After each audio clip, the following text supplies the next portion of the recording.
तो आप देख रहे हैं सच में आपका भाई सत्येंद्र कुमार। दोस्तों आप सभी को उत्तराखंड स्थापना दिवस की हार्दिक शुभकामनाएं। दोस्तों हमारे प्रदेश को देवभूमि कहा जाता है और ये देवों की भूमि है।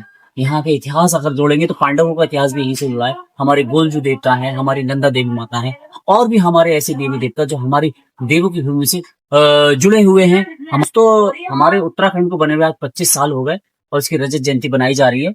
और देखिए जब सन 2000 में 9 नवंबर 2000 को हमारा उत्तराखंड प्रदेश उत्तर प्रदेश से अलग हुआ था, पृथक बना था और जो हमारे सपने संजोए गए थे कि हमारा प्रदेश विकास करेगा, आज हर्षोल्लास के साथ स्थापना दिवस बनाया जा रहा है रजत जयंती के रूप में। मगर थोड़ा सा दुख यह है कि जो हमने सोचे थे, जो हमने सपने देखे थे वो पूरे नहीं हो पाए। आज भी हमारे प्रदेश का पलायन नहीं रुक पाया है। दोस्तों अगर हम कुछ मैदानी क्षेत्र को छोड़ दें, कुछ शहर छोड़ दें, आज भी हमारे पर्वतीय क्षेत्र कहीं ना कहीं विकास के लिए तरफ रहेंगे। दोस्तों आज हमने कई जगह कवरेज करी और कई जगह कवरेज करने के बाद कहीं वो क्षण दिखाई दिए जहां बहुत हर्षोल्लास और खुशी का था, मगर कई जगह ऐसे पल दिखाई दिए जिन लोग की आंखों में नम थी। इन खुशियों में हमारे साथ सम्मिलित होने का, हमें अपना आशीर्वाद देने का। और अब देवी सजनों, हमारी आस्था, हमारी श्रद्धा का प्रतीक ओमकारेश्वर ऊखी मठ का मंदिर का एक मॉडल माननीय प्रधानमंत्री जी को भेंट किया जा रहा है। क्योंकि हमारी जनता या हमारे लोग इस बात को समझ नहीं रहे, जो दिखावे वाला विकास हो नहीं, विनाश की शुरुआत है उत्तराखंड की। उत्तराखंड एक देवभूमि है, प्राकृतिक संसाधनों से भरा हुआ राज्य है। हम पहुंचे हैं बुद्ध पार्क और बुद्ध पार्क में दोस्तों आज उत्तराखंड स्थापना दिवस बनाया जा रहा है, मगर स्थापना दिवस बनाते हुए रोष भी व्यक्त किया जा रहा है। क्या नाम है आपका? जी मेरा नाम महेश है। अच्छा महेश जी, जो आज ये यहाँ पर आए हुए हैं सब लोग उत्तराखंड स्थापना दिवस पर, तो यहाँ आने का क्या उद्देश्य है? जी उद्देश्य यही है कि आज जो है रजत जयंती मनाई जा रही है उत्तराखंड की, और हम देख रहे हैं कि जो है सरकार से लेकर के तमाम सारे लोग जो रजत जयंती में प्रोग्राम कर रहे हैं, कार्यक्रम कर रहे हैं जी। लेकिन हम लोग इस हल्द्वानी के बुद्ध पार्क में जी, मैं परिवर्तनकामी छात्र संगठन से हूँ, बाकी और अलग मानव अधिकार रक्षा अभियान से हैं, यहाँ भीम आर्मी से हैं, यहाँ भोजन माता संगठन से हैं, यहाँ क्रांतिकारी लोक अधिकार संगठन, तमाम सारे संगठनों संयुक्त संगठनों ने आज ये बनाया है। यहाँ ये कहना है कि इन 25 सालों में उत्तराखंड में आके क्या पाया हमने, क्या पाया, इस सवालों पे यहाँ चर्चा हो रही है। और ये बातें निकल के आ रही है कि हम उत्तराखंड में 25 सालों में बहुत बदलाव नहीं कर पाए। बहुत जो भी सरकारें आई, यहाँ कांग्रेस की आई हो या भाजपा की आई हो या यूकेडी भी यहाँ जो है कुछ समय जो है कुछ उनके विधायक रहे या बसपा के यहाँ विधायक रहे, लेकिन हम देखते हैं कि इन उत्तराखंड में 25 सालों में शिक्षा की हालत बहुत खराब हो गए हैं। शुभ नाम क्या हुआ?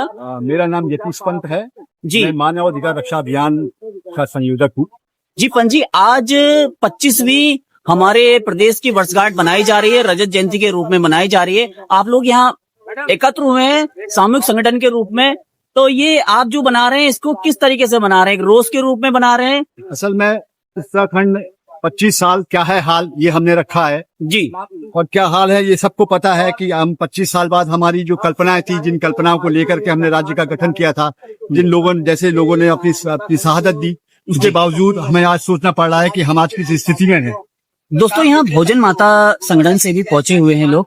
आज पूरे प्रदेश में रजत जयंती और उत्तराखंड की स्थापना दिवस बनाई जा रही है, मगर कुछ लोगों के मन में रोष है कि उत्तराखंड बनने से क्या प्राप्त हुआ। प्रगतिशील भोजन माता यूनियन की महामंत्री रजनी जोशी हूँ जी मैम। और हमारा कहना है कि आज उत्तराखंड को बने हुए 25 साल हो गए और इस उत्तराखंड को बनाने के लिए महिलाओं ने अपनी अस्मिता तक जी कुर्बानियां दी जी, कुर्बानियां दी। रामपुर तिराया सब जानते जी। हैं, और आज भी जो उस आंदोलन में रही उनको रामपुर वाली के नाम से लोग अपमानित करते रहे हैं, जी जी है जी, ना जी।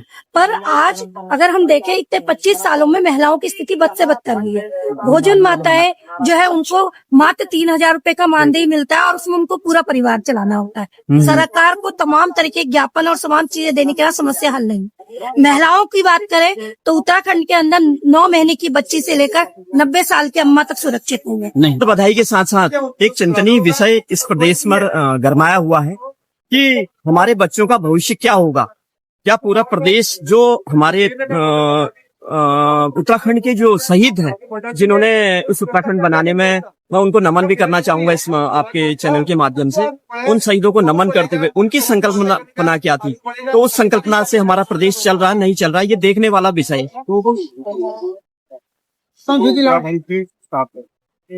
स्थापना दिवस के 25 पंत पार्क में दोस्तों यहाँ यूकेडी उत्तराखंड क्रांति दल द्वारा उत्तराखंड स्थापना दिवस के उपलक्ष्य पर कार्यक्रम रखा गया है। उन्होंने उत्तराखंड राज्य आंदोलन के लिए शहादत दी थी। साल हो गए। पहले तो मैं आप सबको बधाई देता हूं कि 25 साल जो हमारे आज पूरे हुए हैं, 25 साल, उस सब की आपको ढेर सारी बधाई। उत्तराखंड राज्य, आप लोगों के संघर्ष, हमारे सभी लोग बैठे हुए हैं संघर्षशील साथी जिन्होंने संघर्ष किया, उस संघर्ष की बदौलत उत्तराखंड राज्य बना, सरकारें बनी, उन सरकारों ने क्या किया ये सब आपको मालूम है। क्षेत्र की तरफ उत्तराखंड हो से रहा है। पलायन क्यों हो रहा है?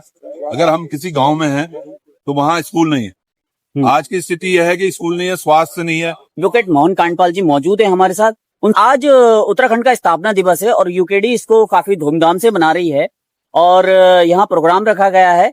तो जो आज प्रोग्राम रखा गया है इसका विशेष मुद्दा क्या है? देखिए, आज उत्तराखंड को बने हुए 25 साल हो गए, जी, रजत जयंती के रूप में मनाया जा रहा है। लेकिन आज उत्तराखंड की क्या स्थिति है, ये पूरा समाज देख रहा है हमारा, फिर उत्तराखंड के लोग देख रहे हैं। और हमारे जो आज ये कार्यक्रम चल रहा है, आप दिखाइए, इसमें ऐसे लोग हैं जी, जो दिल से इस उत्तराखंड को चाहते हैं और चाहते थे, हम लोग चाहते थे कि हमारा उत्तराखंड कैसा हो।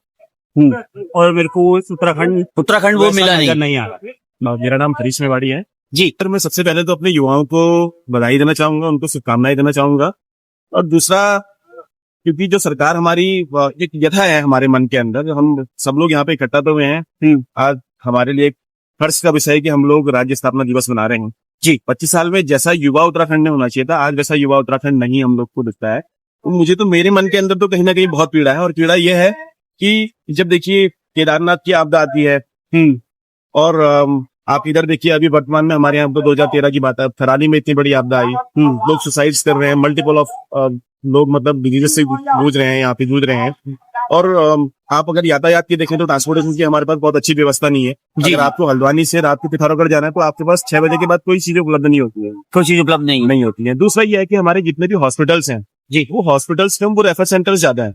अभी आपने देखा होगा चौकुटिया में हमारे, वो किसी दल का नेतृत्व वो नहीं चल रहा है, आंदोलन नहीं चल रहा है, वो एक आंदोलन चल रहा है जो जनमानस की पीड़ा से निकला हुआ आंदोलन है। वहां पे भूतपूर्व सैनिकों ने उस आंदोलन को खड़ा कर रखा है। आप वहां पर जाके देखिए ना, सरकार कितनी संवेदनशील है। आप अल्मोड़ा के मेडिकल कॉलेज से वहां पे 2 डॉक्टर उठा के भेजते हैं, और जिसमें से एक हरीश रावत जी की रिश्तेदार भी होती है शायद, और वो क्या कहते हैं, तुरंत उसके बाद मेडिकल पे चले जाते हैं। शाम को जैसे वो हॉस्पिटल वहां पहुंचते हैं, उनकी ज्वाइनिंग भी नहीं हो पाती कि उन डॉक्टर्स को बैक होना पड़ता है। आप सोचिए हम कितनी संवेदनशील हैं। लोग वहां से 300 किलोमीटर की यात्रा करके चौकुटिया से देहरादून पहुंचते हैं, तो देहरादून में पुष्कर सिंह धामी जी की पुलिस फोर्स वहां पर लाठी बल लेकर के खड़ी है, वहां पर सैकड़ों डंडे लेकर के आप अपने लोगों का स्वागत कर रहे हैं। ये कैसा स्वागत आप कर रहे हैं? आप लोगों को जमीन पर रगड़ रहे हैं, उनको वहां पे धक्के दे रहे हैं, उनको आप अपने राज्य के मुखिया से बात नहीं करने दे रहे हैं। तो जो मुखिया कह रहे हैं कि मैं मुख्य सेवक हूँ, मुख्य सेवक, भैया हम पूछना चाह रहे हैं आपसे कि आप कैसे मुख्य सेवक हैं जो अपनी जनमानस की पीड़ा को नहीं समझ पा रहे हैं। हम शिक्षा की बात नहीं करते, हम रोजगार की बात नहीं करते, हम स्वास्थ्य की बात नहीं करते हैं, हम बेसिक चीजों की जब बातें नहीं कर पा रहे हैं, तो हम आगे एडवांसमेंट की बात तो हम लोग कर ही नहीं पाएंगे। हमारी उम्मीद ये थी, उत्तराखंड की उम्मीद ये थी कि इन कस्बों में, इन गांवों में रोजगार हो, उनके लिए शिक्षा हो, उनके लिए अच्छी व्यवस्था हो जी। और आपको चाहिए क्या? रोजी रोटी कपड़ा और मकान, बस, है ना? तो रोटी कपड़ा मकान आपके पास अगर भरपूर है तो आप आज देखिए ना कहाँ है हमारे पास। हमें तो यह उम्मीद थी कि हमारा उत्तराखंड बनता तो कहीं हम अपने फल पट्टियों का विकास करते, कहीं हम टूरिज्म का विकास करते। हमारे आंसू बजाते हैं जब हम उत्तराखंड की बात करते हैं। उत्तराखंड को आपने दिया क्या है? 5 किलो चावल, 5 किलो राशन देने के लिए हमारा पहाड़ी नहीं है। हम सरकार से निवेदन है, आप अपना 5 किलो राशन, आप अपना मुफ्त राशन अपने पास रखिए। आपके इस राशन की वजह से जो अकर्मण्यता हमारे लोगों में आ गई है, लोगों ने जो खेती छोड़ दी है, जो बंदर हमारी फसलों को खा रहे हैं, जो सुअर हमारी फसलों को खराब कर रहे हैं, आप उसके लिए कुछ उठाइए ना, कुछ रास्ता उठाइए। आपको फॉरेस्ट का एक एग्जाम्पल देना चाहूंगा कि आप सोलर फेंसिंग लगाते हैं जंगलों में, वो सोलर फेंसिंग किस काम की है? आपको सोलर फेंसिंग से पहले वहां पर एक टेलर फेंसिंग लगानी चाहिए। बताऊं तो मैं कंफ्यूज हूँ। अच्छा, मैं कंफ्यूज इसलिए हूँ कि मैं इस समारोह को मनाऊं। समारोह क्यों मनाया जाता है? जी, समारोह खुशी में मनाया जाता है, खुशी में मनाया जाता है, या मैं इस पर दुख व्यक्त करूं? दुख व्यक्त, क्योंकि 25 साल का ये मेरा राज्य हो गया है, 45 साल का मैं खुद हो गया हूँ जी। अब इन 45 सालों में मैं कहाँ पर हूँ, मैं वो आकलन कर पा रहा हूँ। उत्तराखंड बनने से पहले भी मैंने देखा, उत्तराखंड बनने के बाद हमारा यौवन शुरू हुआ था जी, कह सकते हैं। इसी में हमने अपनी स्कूलिंग करी थी, हमने बहुत कुछ देखा, हमें रोजगार नहीं मिला।